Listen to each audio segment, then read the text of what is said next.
Elections, as they say, have consequences. But while different administrations have different agendas and priorities, so much that has defined this Trump White House has nothing to do with making America great, but just about simple cruelty.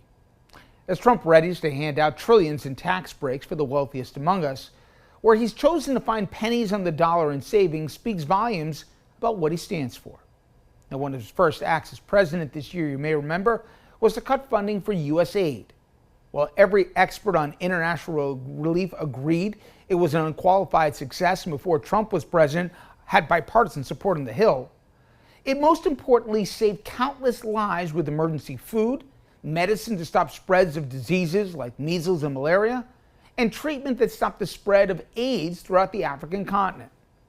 But even when presented with those draconian consequences versus a fraction of a single percentage of our budget, Trump said, in essence, that's their problem.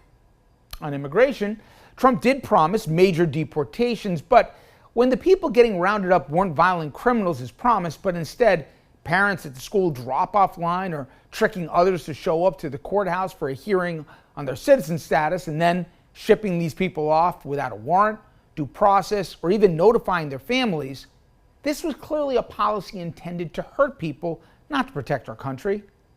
The fact that these nonviolent people were even sent to foreign prisons in countries that they'd never spent a day in their lives in reminded us that this same president was the one who authorized caging children when given a chance in his first term. On the same day, the White House celebrated a court ruling that banned medical treatments for transgender youths. Trump authored the unconscionable decision to shutter a program for LGBT children that literally told these kids not to take their lives. The National Suicide and Crisis Hotline was the last chance these children in distress could talk through their darkest moments. Now, nearly 40% of this population seriously considered suicide in the past year, and more than 1 million phone calls were placed on the hotline since 2022. That this resource, that costs a fraction of Trump's military birthday parade, goes away. It speaks volumes about where this president puts his priorities. This also comes on the heels of the administration's clear messaging when it comes to extremism. They've cut all funding for a DHS program that identified lone actors in attacks on domestic soil, just as they move closer to repealing protections for abortion clinics. They don't want to find the dangerous fringe, just as they're making it open season to harass women trying to exercise their reproductive rights. And again, speaking of priorities, veteran care about to be gutted.